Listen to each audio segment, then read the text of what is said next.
పెహల్గాంలో పర్యాటకులపై జరిగిన ఉగ్రదాడిని నిరసిస్తూ జీహెచ్ఎంసీ కార్పొరేటర్ల ఆధ్వర్యంలో అమరవీరుల స్థూపం వద్ద మృతుల కుటుంబాలకు సంతాపం తెలిపారు. జమ్మూ కాశ్మీర్లోని పెహల్గాంలో ఏప్రిల్ 22న పర్యాటకులపై జరిగిన ఉగ్రదాడికి నిరసనగా బీఆర్ఎస్ పార్టీ జీహెచ్ఎంసీ కార్పొరేటర్లు అసెంబ్లీ ముందు ఉన్న అమరవీరుల స్థూపం వద్ద మృతుల కుటుంబాలకు నివాళులర్పించారు. ఈ సందర్భంగా జీహెచ్ఎంసీ కార్పొరేటర్లు మాట్లాడుతూ పాకిస్తాన్ దేశద్రోహులను తక్షణమే మట్టి కరిపించాలని హెచ్చరించారు. ఇప్పటికైనా దేశ ప్రధాని ఉగ్రవాదులను హతం చేసి దేశాన్ని రక్షించాలని కోరారు. పెహల్గాంలో పర్యాటకులపై ఉగ్రవాదుల పాశవిక దాడిని తీవ్రంగా ఖండించారు. ఇలాంటి దాడులు పునరావృతం కాకుండా ఉండేలా భారత ప్రభుత్వం ఉగ్రవాదులను కఠినంగా శిక్షించాలని డిమాండ్ చేశారు. కుల మతాలకు అతీతంగా దేశ ప్రజలు ఏకమై తీవ్రవాదాన్ని అంతమొందించేందుకు దేశ సార్వభౌమత్వాన్ని కాపాడుకోవాల్సిన అవసరం ఎంతైనా ఉందన్నారు. ఉగ్రవాద దాడుల్లో మరణించిన వారికి కేంద్ర రాష్ట్ర ప్రభుత్వాలు అండగా నిలవాలని కోరారు. ఈ కార్యక్రమంలో జిహెచ్ఎంసీ కార్పొరేటర్లు సీతాఫల్ మండి సామల హేమ, మెట్టగూడ సునీత ఆర్, రాజనగర్ పొడవు అర్చన, అడ్డాగుట్ట ప్రసన్నలక్ష్మి లింగాని, గోల్నాక లావణ్య దుసరి, బౌద్ధనగర్ కంది శైలజ, వెంగళరావు నగర్ ఎస్ దేదీప్య, భరత్ నగర్ వి సింధు, పటాన్చెరు మెట్టుకుమార్ యాదవ్, అల్లాపూర్ సబిహా బేగం, ఫతేనగర్ సతీష్ బాబు పండాల, బాలానగర్ ఆవుల రవీంద్రరెడ్డి, వివేకానంద నగర్ మాధవరం రోజాదేవి, సుభాష్ నగర్ హేమలత జీ, జగదీర్గుట్ట కోలుకల జగన్, సురారాం మంత్రి సత్యనారాయణ తదితరులు పాల్గొన్నారు. ఏదైతే కాశ్మీర్ లో జరిగిన దాడిని ఖండిస్తూ మేము ఇక్కడ గ్యాదర్ అయ్యి వాళ్ళ కండోలెన్సెస్ తెలపడం జరుగుతుంది. నిజంగా ఇది చాలా దుర్మార్గమైన చర్య. కాశ్మీర్ లో ఏదైతే బీజేపీ వాళ్ళు చెప్తున్నారో చాలా సేఫెస్ట్ ప్లేస్ అని చెప్పేసి వాళ్ళు చెప్పడం జరుగుతుంది. అయినా కూడా ఎక్కడ కూడా పోలీసులు కూడా కనిపించలేదు. ఈ దాడి జరిగినప్పుడు అమాయకమైన ప్రజలందరూ కూడా వాళ్ళ ప్రాణాలు అక్కడ పోవడం జరుగుతుంది. ఖచ్చితంగా దీన్ని మేము తీవ్రంగా ఖండిస్తున్నాము. డెఫినెట్ గా దాని మీద ఏదైతే ఇన్సిడెంట్ జరిగిందో బీజేపీ సంబంధించిన సెంట్రల్ బీజేపీకి సంబంధించిన నాయకులందరూ కూడా దీని మీద పూర్తిగా ఎగ్జామిన్ చేసి డెఫినెట్ గా రానున్న రోజుల్లో ప్రజలకి భద్రత ఇంకా పటిష్టంగా చేయాలని మేము కోరుకుంటున్నాము. ఎందుకంటే అసలు సంబంధం లేదు, వాళ్ళు దేనికి సంబంధం వ్యక్తులు కేవలం వాళ్ళు హ్యాపీగా ఎంజాయ్ చేయడానికి కాశ్మీర్ వెళ్తే ఇట్లా దాడిలో వాళ్ళ ప్రాణాలు పోవడం నిజంగా వాళ్ళ కుటుంబ సభ్యులందరికీ మేము ప్రగాఢ సానుభూతి తెలియజేస్తున్నాం. వారికి అండగా కూడా మేము ఉండడానికి మా పార్టీ తరఫున మేము అందరం ఉండడానికి కూడా ఉంటాము. బీజేపీ ఏదైతే చర్యలు తీసుకుంటుందో రానున్న రోజుల్లో ఈ టెర్రర్ అటాక్ ని ఆపడానికి వారికి కూడా మేము మద్దతు తెలుపుతాం. ఎందుకంటే అమాయకమైన ప్రజల ప్రాణాలు పోతున్నాయి. వాళ్ళు కొన్ని సంవత్సరాల నుంచి చెప్తున్నారు మేమందరము ప్రజల్ని రక్షిస్తున్నాం.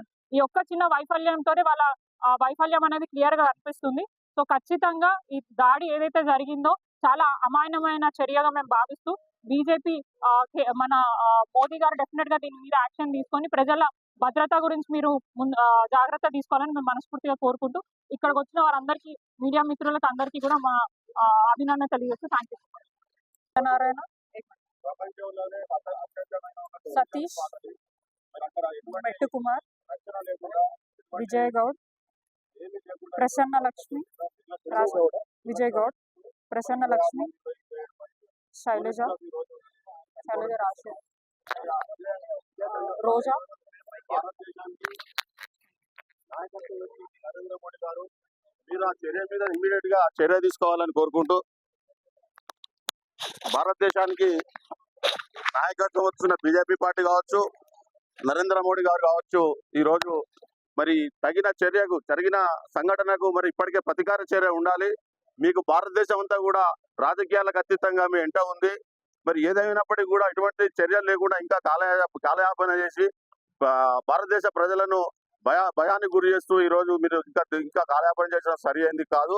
మరి ఆ విధంగా మరి ఏదేమైనప్పటికీ కూడా వారి కుటుంబాలకు ఏ అమాయక ప్రజలు ఏ పాపం ఎరిగిన అమాయక ప్రజలు కూడా ఈ రోజు వాళ్ళు చనిపోవడం జరిగింది. మేము ఒక డిమాండ్ చేస్తున్నాం, ఎవరైతే టూరిస్టులు ఎవరైతే చనిపోయారో వాళ్ళని అమరవీరులుగా ప్రకటించాలని కూడా ఒక డిమాండ్ చేస్తా ఉన్నాం. ఈ రోజు ఈ కార్యక్రమానికి వచ్చిన మా కార్పొరేటర్లు మీడియా మిత్రులకు నమస్కారం. జై తెలంగాణ. ఉగ్రవాదుల దాడిలో మరణించడం జరిగింది. ఒక రకంగా చూస్తే వాళ్ళందరూ కూడా మన దేశం కోసమే అమరులు అయినారని చెప్పాలి. ఎందుకంటే టెర్రరిస్టుల దాడిలో వాళ్ళు చనిపోయిండ్రు కాబట్టి వాళ్ళకి నివాళులు ఇక్కడ అర్పించడానికి మేమందరం ఈ రోజు జిహెచ్ఎంసీ బీఆర్ఎస్ కార్పొరేటర్స్ అందరం కూడా రావడం జరిగింది. వాళ్ళ పవిత్ర ఆత్మకు శాంతి కలగాలని కోరుకుంటూ, అదే విధంగా దాడిలో గాయపడిన వాళ్ళందరూ కూడా తొందరగా కోలుకోవాలని మేమందరం కూడా కోరుకుంటున్నాము. ఇది నిజంగా నేను కాశ్మీర్ వెళ్ళినప్పుడు చూసిన అడుగడుగునా కూడా పోలీసు ఉండేది. మరి మొన్న ఏమైందో తెలియదు. 29 మందిని చంపే వరకు కూడా పోలీసులు ఒక్కరు కూడా రాకపోవడం అనేది నిజంగా చాలా బాధాకరం. ఇది నిజంగా ప్యూర్లీ ఇంటెలిజెన్స్ ఫెయిలియర్ అనే చెప్పాలి. సెంట్రల్ లో ఉన్న బీజేపీ గవర్నమెంట్ మేము చాలా మన ప్రజలను సురక్షితంగా చూసుకునే బాధ్యత వాళ్ళది. కానీ వాళ్ళు ఎప్పటికప్పుడు మంచి చూసుకుంటున్నామని చెప్తున్నారు, కానీ మనం చూసినాం సంవత్సరానికి ఒకసారి ఏదో ఒక దాడి అయితేనే ఉంది. సో గవర్నమెంట్ కూడా, సెంట్రల్ గవర్నమెంట్ కూడా కొంచెం ఇంటెలిజెన్స్ ని, ఇంకా మన బార్డర్ల సెక్యూరిటీని కూడా టైటన్ చేసి ప్రజలందరినీ కూడా సురక్షితంగా చూసుకోవాలని కోరుకుంటూ ఈ రోజు ఇక్కడ వచ్చిన ప్రతి ఒక్కరికి కూడా ధన్యవాదాలు తెలియజేస్తున్నాను. ఇవాళ మన మొన్న జరిగిన పాల్గాం దాడిలో జరిగిన ఉగ్రవాద దాడిలో మరణించిన వారికి నివాళులు అర్పించడం జరిగింది మన జిహెచ్ఎంసీ కార్పొరేటర్ల తరఫు నుంచి. అలాగే మా కేటీఆర్ గారి ఆదేశాల మేరకు ఇవాళ ఇక్కడ ఈ ప్రోగ్రాం చేశాము. గతంలో ఈ జరిగిన వెంటనే మేము ప్రతి బస్సులలో, డివిజన్లలో ఎవరి వంతలు వాళ్ళు చేసుకున్నాము. కాకపోతే ఇవాళ రజోత్సవ ప్రోగ్రాం బిజీ ఉండి కొద్దిగా ఆలస్యమై ఇవాళ ఇక్కడ చేశాము. ఇది కూడా చెప్తున్నాను, ఉగ్రవాది యాంటీ టెర్రరిజం. ఎందుకంటే ప్రపంచంలో మెయిన్గా ఉండేది యాంటీ టెర్రరిజం. ఇవాళ భారతదేశం అనేది సుఖ సంతోషాలతో ఉన్నది, సుఖ సంపదలతో ఉన్నది. కాబట్టి దీన్ని ఎలాగైనా చెడగొట్టాలి అని ఒక దురుద్దేశంతో, అది కూడా సమ్మర్ టైంలో అక్కడ ఎంతో మంది కాశ్మీర్ అంటే అక్కడ మినీ స్విట్జర్లాండ్ అనమాట, అక్కడ వెళ్ళే వాళ్ళని షూట్ చేయడము ఎంతో బాధాకర విషయము. దీని మీద మేము అందరం కూడా ఖండిస్తున్నాము. దీనికి పాకిస్తాన్కి తగిన బుద్ధి చెప్పాలని మన దేశ ప్రధాని మోడీ గారిని కోరడం జరుగుతుంది. దీనికి మా బీఆర్ఎస్ తరఫున కూడా, ప్రజల తరఫు నుంచి కూడా అన్ని విధాలు కూడా మద్దతు ఉంటుంది. కాబట్టి దీన్ని వెంటనే చర్య తీసుకొని వాళ్ళ మీద ఏదో ఒక యాక్షన్ తీసుకోవాలని మేము కోరడం జరుగుతుంది.